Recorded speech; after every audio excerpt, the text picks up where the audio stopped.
Good afternoon. Welcome. Let me start again.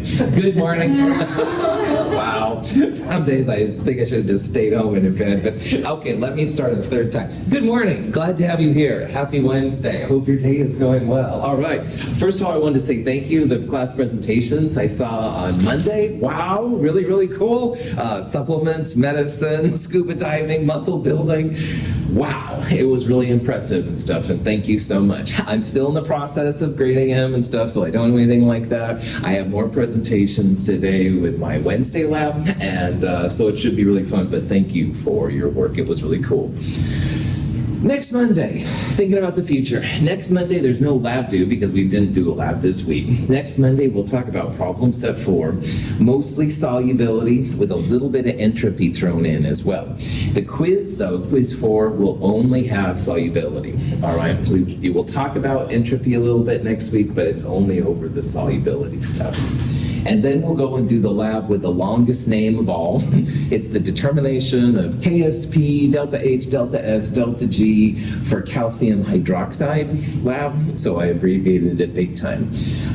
We have 3 labs left in Chem 223, which is crazy. All of them require goggles. So if you have goggles, bring them every time from now on, all right? Next week, we're definitely gonna have some bases and acids running around, so it's a good thing. We won't use the titration stuff, but we will have acids and bases, so bring your goggles along. Any questions on it? Okay, we left off on Monday talking about entropy. And entropy is a real interesting topic to me, not only as a scientist, but as a person. And I hope to glean some of that to you throughout these lectures.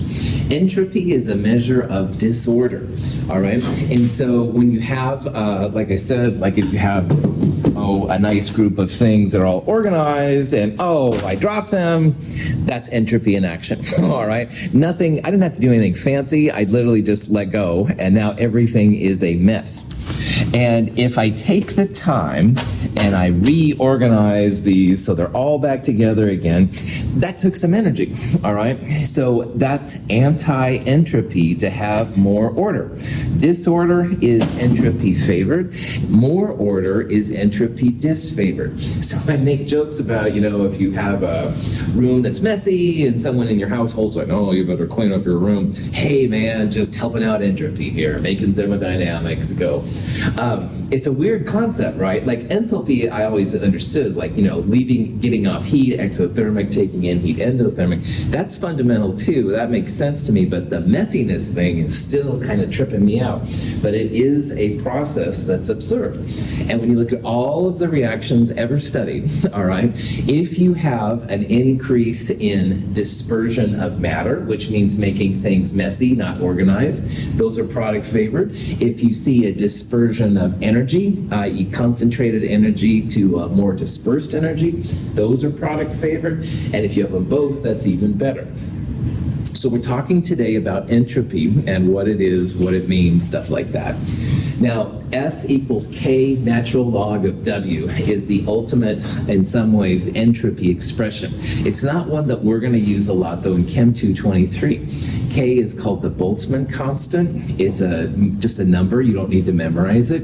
And W is referred to the number of microstates. And that just means how many different places you can have atoms. So if you look at the very top row up there, you've got atom A, and there's 2 flasks. Well, atom A could be in the left flask or the right flask. So that's 2 states, 2 microstates for this particular molecule. And if you want to figure out then how many possibilities that is, that would be 2 microstates. So for a 1 atom system, you could use Boltzmann constant times natural log of 2 in order to find the entropy. Don't do it. But what I do want to show is that if you have 2 atoms, then there are 4 possibilities. So to figure out the number of microstates, it's 2 to the number of possible states. So 2 to the number of atoms. So 2 squared would be 4 microstates. If you have 3 atoms, then you have 2 to the 3rd, 10 atoms, 2 to the 10th. an Avogadro's number to Avogadro's number microstates, which is just crazy high. So the more atoms you have, the more possible entropy, and that's definitely what you see. So when you have lots of 10 to the 23rd running around, which is what you and I do in our day-to-day world, you're going to have lots of possible entropy. Now, entropy is different for different substances. Molecular motions are much more random in the gas state than in either the liquid or solid states. Motion in a liquid is more random than that of a solid. Gases tend to have the highest entropies, while solids have the lowest. We're going to look at these numbers for entropy coming up. Don't worry about them right now. But if you look at the actual numbers themselves, you can see that ice as a solid, this is ice, liquid is a solid, has the lowest of the entropy numbers. You can see that the liquid number is higher and the gas is even higher yet. And based on our kinetic molecular theory of matter we've talked about, that kind of makes sense. Because if you have rigid solids, and I know one of the first days of classes I brought some of you down here and you marched in a row and stuff when you were solids. Solids are very rigid, all right? They don't move around a lot. On the other hand, liquids do have some connection molecule to molecule. We talked about this with intermolecular forces in Chem 222, if you remember, but it's not as strong as solids. So they're more flexible, and that means you'll have more possible microstates, so the entropy goes up. Gases have the highest entropy of all right?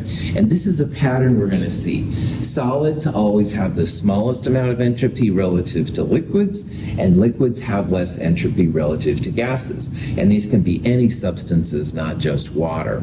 It's all about these microstates, and the more flexibility, the more entropy you have. So this leads up to what's called the third law of thermodynamics. And the third law of thermodynamics says that the only time you're going to have a zero entropy element is if it's a perfectly formed crystal at 0 Kelvin. And you can imagine that having a perfectly formed crystal would be difficult, and it's very difficult. And having 0 Kelvin is arguably not possible anyway. So it's going to be very, very rare, i.e. impossible, to have an entropy of 0, all right? So you can see that ice water here is lower entropy than these, so it's getting closer to the perfectly formed crystal. But only pure elements in their perfectly formed crystals at zeros will have 0 entropy. So far we've talked about the third law of thermodynamics, which is when you see 0 entropy systems, which is basically never. There's the first law of thermodynamics, which says that energy can't be created or destroyed. And we'll talk here in a little bit about the second law of entropy coming up. Questions? Okay, so this leads us to questions like this. It says, which of the following will have the highest entropy at 25 degrees Celsius? All right, and there's several different compounds here.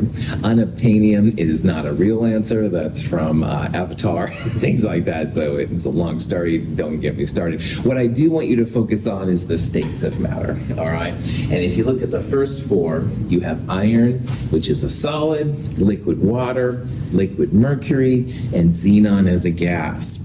So which of those do you think, based on what we just talked about, would have the highest entropy? Xenon.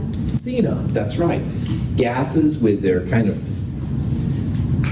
Sorry, I'm having some, my remote control here died out, so I'm having some problems here. Xenon is a gas, and so gases always have more entropy than liquids. Liquids have more entropy than solids.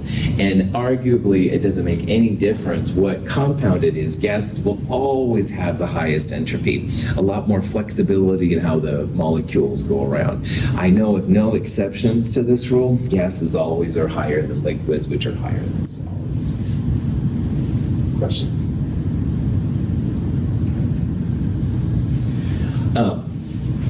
Here's some more examples. Bromine is a compound, an element, that exists in both the liquid state and the gas state at room temperature. If you look on the periodic tables in this room, bromine and mercury are both blue. That means they're liquids at room temperature. But bromine has an appreciable vapor pressure over it. And because it's kind of a dark, nasty liquid, the vapor looks kind of brown red. It's kind of cool looking, but you certainly don't want to breathe it. Anyway, that's neither here nor there. The entropy, which gets that symbol S, by the way, which I'll say one more time, entropy for the liquid will be less than the gas, like it was for water. And then there's a cool picture of an iceberg in the liquid water. So again, that solid will have less entropy than the liquid water will. And again, it could be any compound and stuff. Solids will be less than liquids. Liquids will be less entropy than gases. Heptane at 1500 Kelvin has significantly greater molecular motion than it does at 200 Kelvin.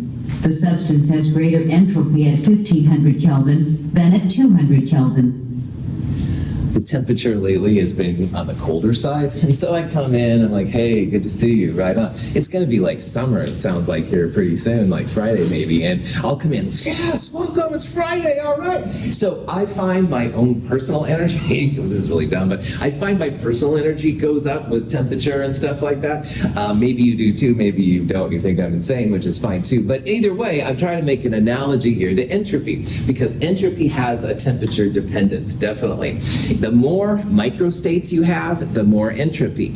And at colder temperatures, not a lot of movement, but at warmer temperatures, those molecules really start to go. This is an example of a study that was done on heptane, which is kind of related to octane gasoline, but not quite. Anyway, the entropy certainly changes with temperature. So these blue lines show the fluctuation. You can see the molecules are kind of vibrating and stuff, a little bit of rotation going on.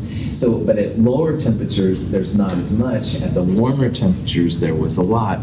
So entropy certainly has a temperature dependence. So if you have a liquid at 1500 degrees Kelvin, that'll have a higher entropy than a liquid at 200 Kelvin, stuff like that. In general, the more complex a molecule, the greater its entropy. We can see this trend by comparing three alkane molecules. Here are the amount of motion for each molecule translates into entropy. The more motion overall, the greater the entropy. Single atoms had only 2 microstates, but 2 atoms had 4, et cetera, et cetera. So there was more complexity the more atoms you had. And this applies to molecular structure as well. We have here the first 3 of the alkanes, if you remember from Chem 222, and if you don't, it's all right. Alkanes are basically sp3 tetrahedral carbon. This is 1 carbon, 2 carbons, 3 carbons, all right? Methane is basically natural gas, and propane is used for barbecue, stuff like that. But again, the important part of these numbers here, propane has more atoms. So you have more ways to vibrate, move around, kind of motions than methane does. Methane has fewer atoms. So if they're all the same, then you have more entropy as the complexity gets higher. And you see it in the gases as well. These are the noble gases. You can see that the entropy of helium is 126, and the entropy of xenon is down to 169. So even the extra mass sometimes moves it more a little bit, is how I think about it as you go through things.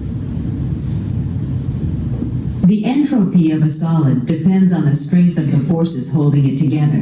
The weaker the attractive forces, the greater the motion of the ions in the crystal lattice, and the greater the entropy. For ionic compounds, we use Coulomb's law, which is the number of positive, negative charges. And I won't make Donovan do this, but he's done it for me in the past. I said, hey, Donovan, what's going on? And I shake his hand with a single handshake. And then I go, Donovan, haven't seen you forever. And I double handshake him. Well, a single handshake is a weaker bond than a double handshake. And that's what we're seeing here with NaF and MgO. NaF is an Na positive with an F minus, a single handshake. And that is strong, but it's not as strong as MgO, which is a positive 2, negative 2. Donovan, haven't seen you forever kind of handshake. The positive 2, negative 2 doesn't fluctuate as much, so you have lower entropy. The positive one, negative one of sodium fluoride does fluctuate more. So that's how people rationalize these things. If you had a positive 3, negative 3, it would arguably even have a smaller entropy than the 26.9 of magnesium oxide. When potassium permanganate dissolves, its crystal lattice is broken apart, leading to an increase in disorder, and therefore an increase in entropy. Now, solutions are a little weird, all right, and this will have ramifications for us in lab next week. But generally speaking, if you take a very concentrated solid, pure solid, and you have concentrated pure solvent, and you mix them together to make a solution, most of the time your entropy goes up because you have more disorder. You used to have really nice positive, negative ions, for example, in the ionic compound, and you had pure liquids on the other one, and then you make things more messy, and entropy likes that. So generally speaking, the entropy goes up, but not all the time, all right? We'll talk more about that in lab next week. But if you had to make an overall assumption, which is what I'm basically telling you here, generally solutions have higher entropy than the stuff that came from. Okay, so here's the kind of question you might see. It says, which of the following represents an increase in entropy? All right. So the first one, freezing water, would be taking a liquid and making it a solid. Does that sound like entropy would go up or down? Down. Yeah, good. You're going from a liquid to a solid, and liquids have higher entropy than the solids generally, all right? So that would not increase your entropy. We're going to see that that would actually be a decrease in entropy doing that. However, if you go from a liquid to a gas, which is what you do if you're boiling water, now you're going from something with a lower entropy to a higher entropy. So with all of those there, definitely answer B would be the best example, all right? Because anytime you go from a solid to a liquid or a liquid to a gas, entropy is going to go up. If you go, for example, freezing, you'd be going the opposite direction, liquid to solid, and that wouldn't be good. Now, the other two, let's talk about it really fast. If you crystallize a salt from a solution, all right, you have a messy solution and you're making pure crystals, probably that would not be an increase in entropy. That would be decreasing it. You're making it nicer, if you will, more pure. And the next one's even more interesting. Notice how you're going from 2 gas molecules to 1 gas molecule, all right? Entropy likes messiness, and going from 2 gases to a single gas would be a decrease in entropy as well. So the other ones, you'd all expect to have a decrease in entropy, except for B, which would be making it bigger. Any questions on that? So in the textbook and on our problem set, there's going to be values that are something like this, values of entropy. And these are the values of the individual pieces themselves. Notice, first of all, that they're all positive numbers, all right? Because the only time you're going to have a 0 will be for those pure elements at 0 Kelvin. Notice that these entropies have a little superscript 0 right there. Does anybody remember what the little superscript 0 means? Means like you're in a more pure state, room temperature, 1 atmosphere of pressure, that kind of stuff. Standard conditions is the thermodynamic thing. So that means you're at 298 Kelvin, we would not expect any of these to have entropies of 0, all right? The lowest one you get is actually diamond over there. Diamond is highly structured, very hard to break, but even it isn't 0. And then also, if you look at some of these compounds, you can see here's the increase in entropy based on the complexity of the molecule. Here's a liquid and a gas, and you can see the entropies going up as you go for these kind of things. So, but none of these are numbers you'd ever have to memorize, but I just want you to kind of understand where they're all. All right. So in Chem 221 and a little bit in Chem 222, we talked about enthalpy. And enthalpy is important in this section too for two reasons. Number one, we're going to see that enthalpy and entropy sometimes go head to head, all right, like a wrestling match or something like that. And so we need to know about enthalpy so we can compare it to entropy. That's one use. But the other use is that what we're seeing up here, these techniques will also apply to entropy.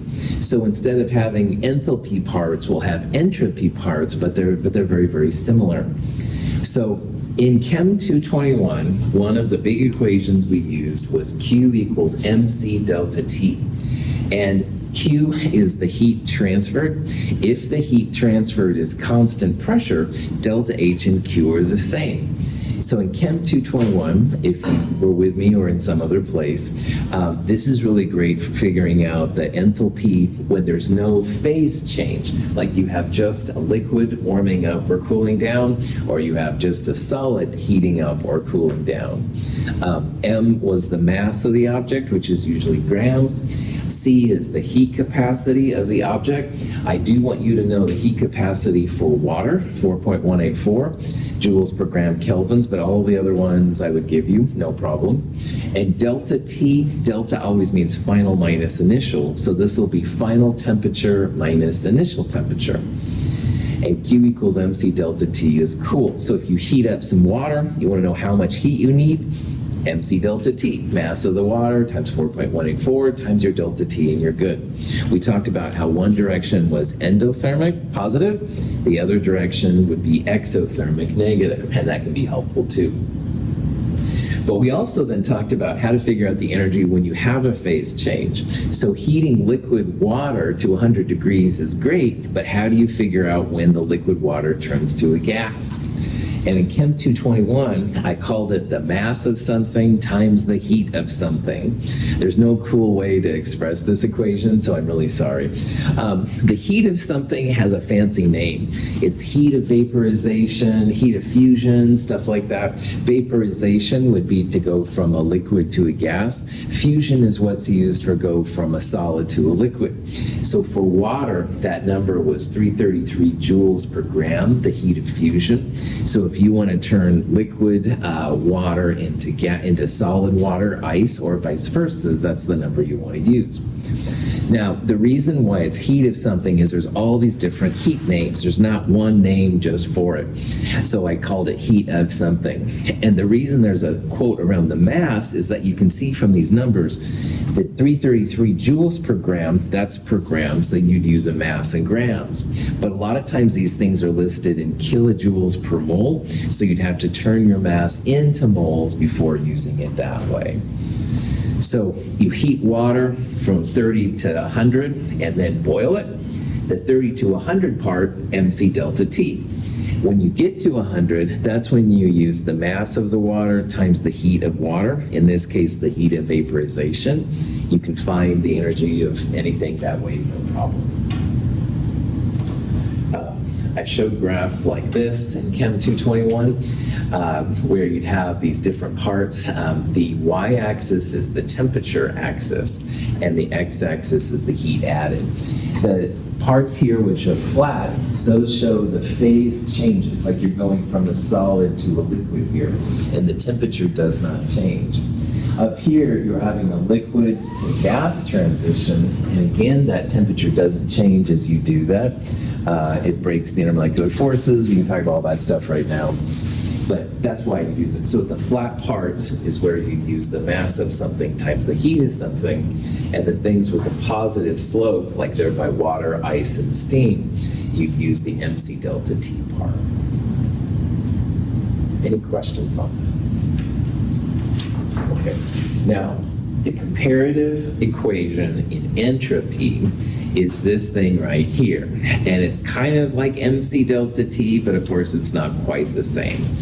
If you have water that you're heating up to 100 and you're turning it into a gas, you can use the heating up the water part, this equation right here, and it's N times C times the natural log of T2 over T1. So this is entropy with a temperature change, but no phase change. And again, what that means is you've got just liquid water and you're heating it, but you're not turning the liquid water to a gas or something like that. N is the moles of the substance, so here you have to use moles. C is called the molar heat capacity, so it's a heat capacity but per mole. So 4.184 is per gram. There's a number that's associated with so much per mole. And then T here, because it's got two temperatures, you have to use Kelvin temperature. It's natural log of T2 over T1. So here's an example of the kind of equations you might see. You've got 0.499 moles of water. You're heating it from 281 to 294. If you plug all of this in, first of all, you need the molar heat capacity for liquid water. 4.184 times the molar mass is how you got the 75.40 number. And then you plug those numbers in to get the entropy change, 1.70 joules per Kelvin. Oh boy. mCdelta T, you could use Kelvin or Celsius, which I like a lot. Here you have to use Kelvin because of the natural log T over T2 over T1 part. We're not going to do a lot of this, but if you have to do an entropy change for the same phase, no change of phase, this is what you would use.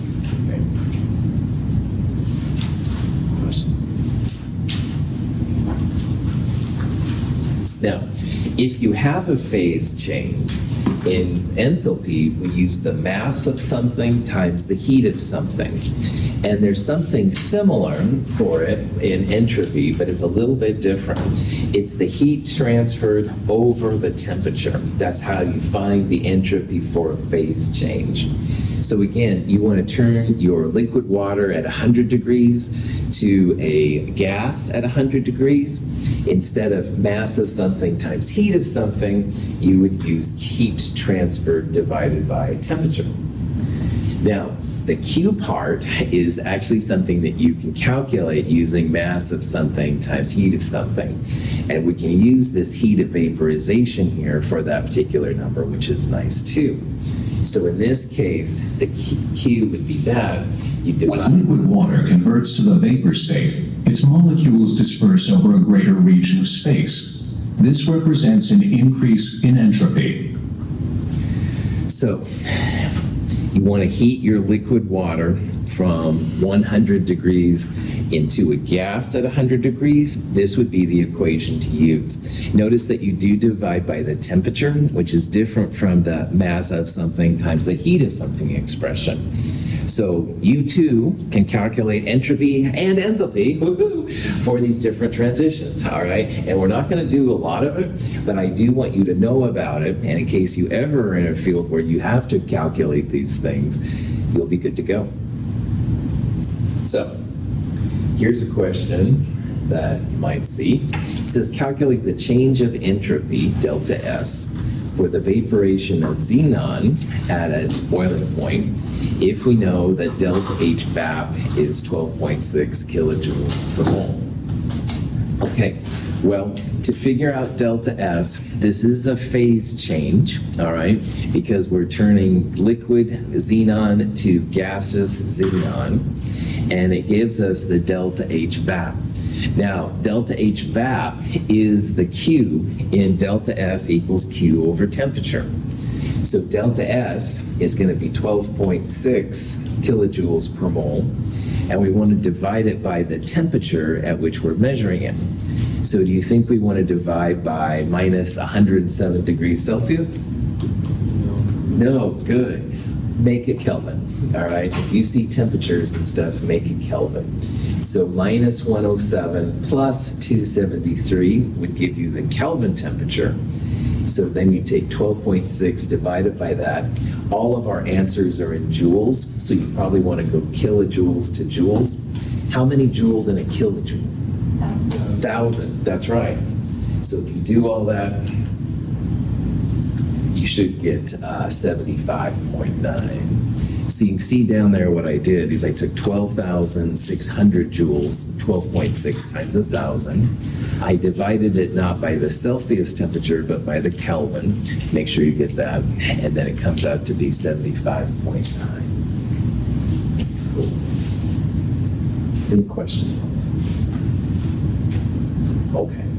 So just like we did in Chem 221, you could figure out the entropy of all these crazy phase changes as well. All right. There's going to be a little bit of a temperature change when you heat the liquids or heat the gases, just like we saw. When you don't, when you're just evaporating liquids, or melting the solids, there is no temperature change at those points. You're at a constant thing. But people do this, all right, and you could do it too.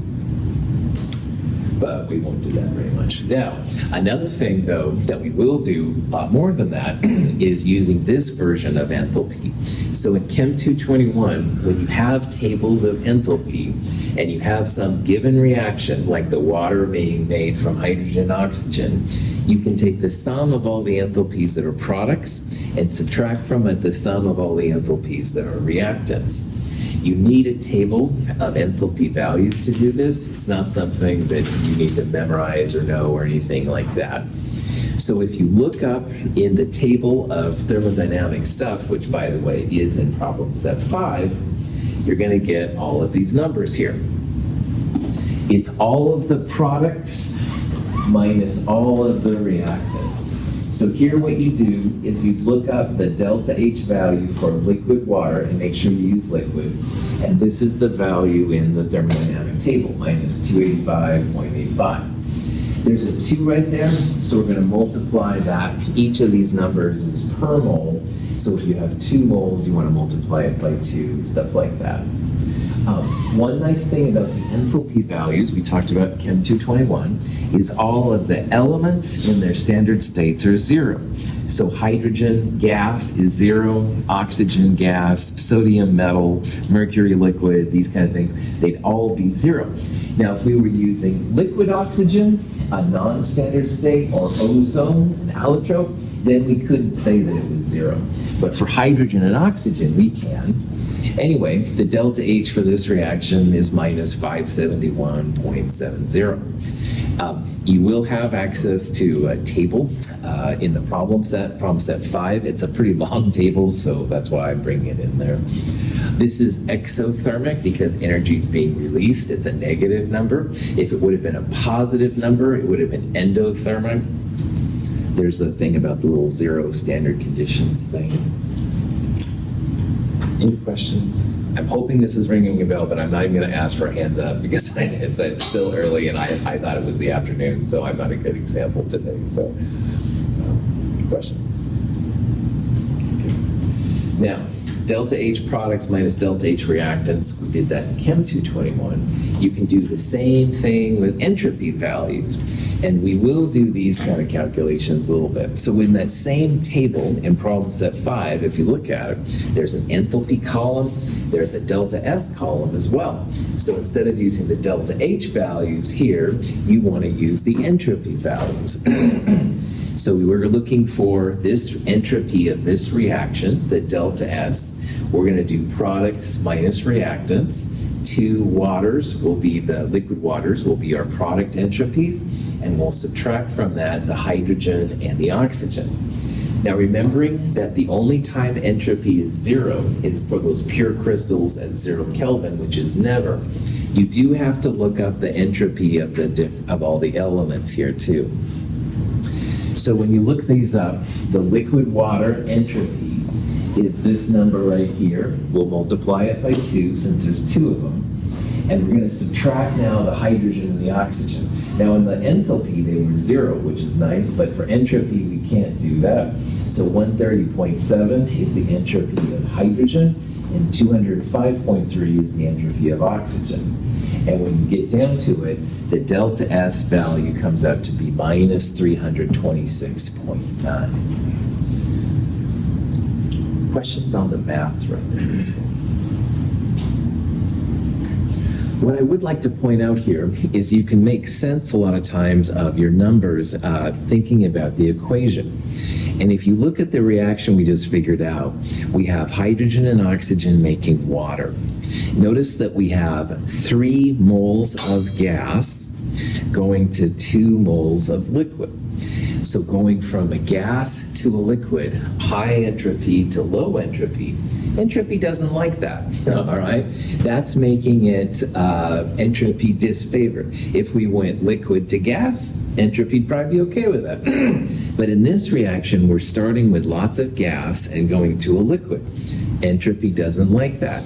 The other thing that entropy doesn't like about this is we're starting with 3 moles of reactant, 2 H2 and an O2, and we're going to just 2 moles of product.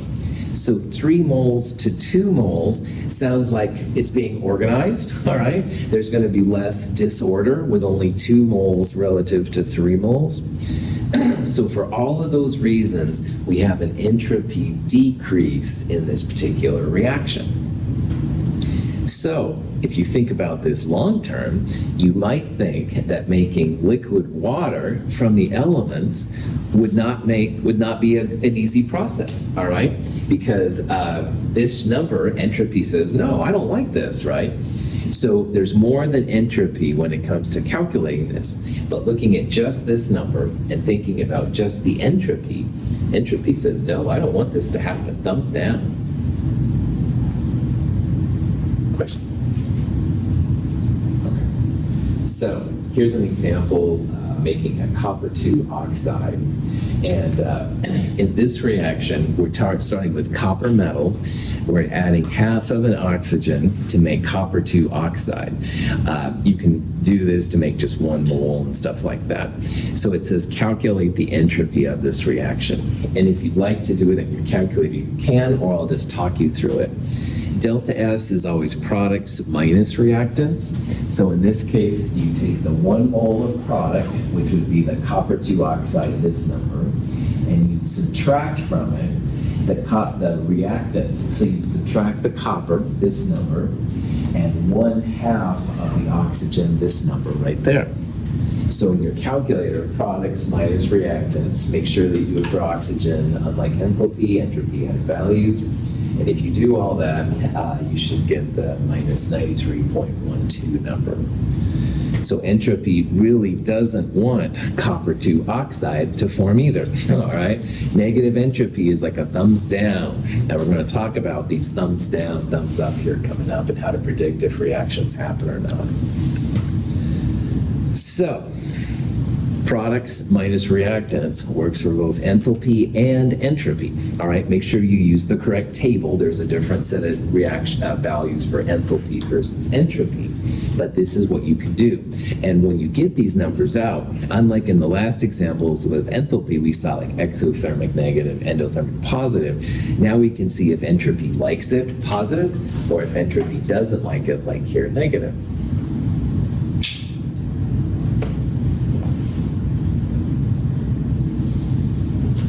Okay, finally, in Chem 221, we talked a lot about formation value and enthalpy, the heats of formation. And a heat of formation in Chem 221 is really what all those values are in the table in problem set 5. And if you have a delta HF, a heat of formation, it's only 1 mole of product, and all the reactants have to be elements in their standard states. And this applies for entropy as well as enthalpy. But this is what the values in problem set 5 are. They're formation values. So if it's a delta H, it'll be a heat of formation or a formation enthalpy. And a delta F, let me back up. Delta S would be an entropy of formation or a formation entropy. And you can calculate these if you'd like to, which is totally fine. So this reaction is for making 1 mole of liquid water from the elements. We can put an F next to this because A, there's only 1 mole of product, only 1 mole of H2O liquid. You know I hate using fractions if I can help it. But if I'm doing the little F, I have to have just 1 mole, so we'll have fractions. And the other thing is that all of the reactants are elements in their standard states. We're not using, hydroxide or something like that. So if you look up all these values, you end up with minus 163.5. And that would be the entropy of formation for this reaction and stuff. So again, it all comes down to entropy of formation in this case. 1 mole of product, reactants are elements in their standard states, and you can absolutely find these numbers if you want to. And if you really want to get fancy, this negative delta S means, man, entropy is thumbs down. This reaction is not cool in its book, I guess. So does that mean that there can only be one product? So you define what kind of entropy of formation you want. But if it is a formation, then you will have only 1 mole of product, you bet. Yeah. But the advantage is, Francisco, let's say you had a reaction and you had 3 waters being made. You just take the minus 163.5 and multiply by 3. All right. So for chemists, it's very utilitarian. Yeah. Good question. Okay. So, a little bit of a flashback. This is again related, what we did was for enthalpy of formation, but it's the same idea for entropy of formation. The question is, which of these is an entropy of formation reaction? And what you want to look for again, number 1 is what Francisco just said. You want to look for just 1 mole of product, all right? You could still have an entropy of reaction, but for when it's got that little cool F, 1 mole of product only. And then the reactants have to be elements in their standard states. So for example, on the last one there, E, there's 8 moles of product. That's not that's not an entropy of formation. That would be just a regular delta S, all right? And those are fine too, but we want an entropy of formation reaction. If you look at C, there is 1 mole of product, 1 mole of calcium carbonate, so that's cool. But the reactants are not elements in their standard states. Carbon dioxide and calcium oxide are both compounds, all right? And you have to have elements in their standard states. So if you look at this one long enough, all right, 1 mole of product, sodium hydroxide, and all of the reactants are elements in their standard states. So sodium is a metal, oxygen is a gas, hydrogen is a gas. You have to put my hated fractions in front of them because you have to have just 1 mole. So if you think about that long enough, answer D would be the best one. So if you see that little F, enthalpy, entropy, whatever, 1 mole of product, and the reactants will be elements in their standard states. Questions on it? Okay, about this time, you're probably like, okay, Russell, enough flashbacks. I'll eat the thing I'm learning, and we exponentially lose the information we gain, and blah, blah, blah, which, I thought was the second instructors to students. But anyway, the reason I wanted to talk about all that is because we're going to start using it. We want to know, as chemists, if a reaction's going to occur or if a reaction's not going to occur. So welcome, my friends, to the second law of thermodynamics. Now, we already talked about first law of thermodynamics. Energy can't be created or destroyed. The third law, entropy is only going to be 0 for those pure crystals at 0 Kelvin, which is basically never. This one is the bee's knees, the most important. I know, it makes people sneeze. It's crazy. No, I'm just joking. Probably back on. Do reactions occur or not? Second law of thermodynamics is what thermodynamicists use. And they talk about how the entropy of the universe equals the entropy of the system plus the entropy of surroundings. We'll talk about that in a little bit. The only time you're going to have a reaction that is going to happen is if you have a delta S of the universe which is greater than 0. You have to have an increase in the entropy of the universe to make a reaction happen, all right? Officially, it's product-favored, irreversible processes, but that basically just means reactions that will occur, delta S of the universe must be greater than 0, all right? And this is kind of the ultimate thing. This is the Ten Commandments. Sorry for the religious reference, but it's the ultimate. All right. In thermodynamics, if you're going to have a reaction which is going to go, you must have an increase in the entropy of the universe. Period. Full stop. All these things they say. Right. This is what people use. If you have an entropy of the universe which is 0 or less than 0, the reaction will not occur. It'll be at best reactant favored, which is still cool, but not as cool as the other one. So if you want to know if your reaction is going to go or not, you need to calculate the entropy created by the system, and that's the matter dispersal. The system is going to hopefully become more dispersed with time. That's what delta S of the system is. It's about making things more messy, making the objects less concentrated. But you also need to know the entropy for the energy dispersal, and that's the delta S of the surroundings, all right? So if you want to know if your reaction is going to happen, you need to figure out the energy of the system, the entropy of the system, and the entropy of the surroundings. And I really can't stress enough how important this is for everything we've done since Chem 221. We have been leading to this point. This is the ultimate way to see if a reaction will occur or won't occur. My marriage, I told you, this was dead for years. I don't know why. Oh, yes, I do. It's the second law of thermodynamics. Sooner or later, everything turns to shit. That's my phrasing, not the encyclopedia. This is from a Woody Allen movie called Husbands and Wives, which I do recommend. However, I had to use the bad S word there in my G-rated class. I apologize if any of you are bleeding from the ears now or anything. But the reason why she said that the second law, everything turns to S, entropy, everything turns to S. All right, prop that back on. Everything turns to S is because if you have matter dispersal, that's making things more messy. Energy dispersal, caffeine released in the body, released in other ways and stuff, everything is kind of falling down. And there's a lot of philosophical implications for that, though I want you to think about outside of class.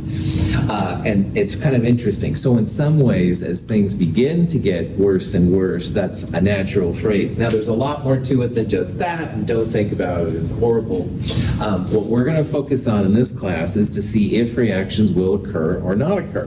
But what we can say is that if you have a reaction occur, you're either going to have your matter more dispersed, so 3 moles going to 4 moles, or 2 moles going to 5 moles, something like that, and or energy dispersed. So concentrated energy is dispersed to things which aren't as exciting, less energy. The gummy bears are a great example of that. You eat a gummy bear, wow, I've got energy, you got blah, blah, blah. Well, the matter is dispersed because the gummy bear is not the gummy bear when all is said and done. And the energy of that sugar is released eventually into CO2 and water, stuff like that. So, second law of thermodynamics, pretty important. We're going to use the delta S products minus delta S reactants, and also delta H products minus delta H reactants here in the next parts. Any questions? Okay, we'll take this up again on Friday. Thanks for being here. Have a great day. Thank you again for your class presentations.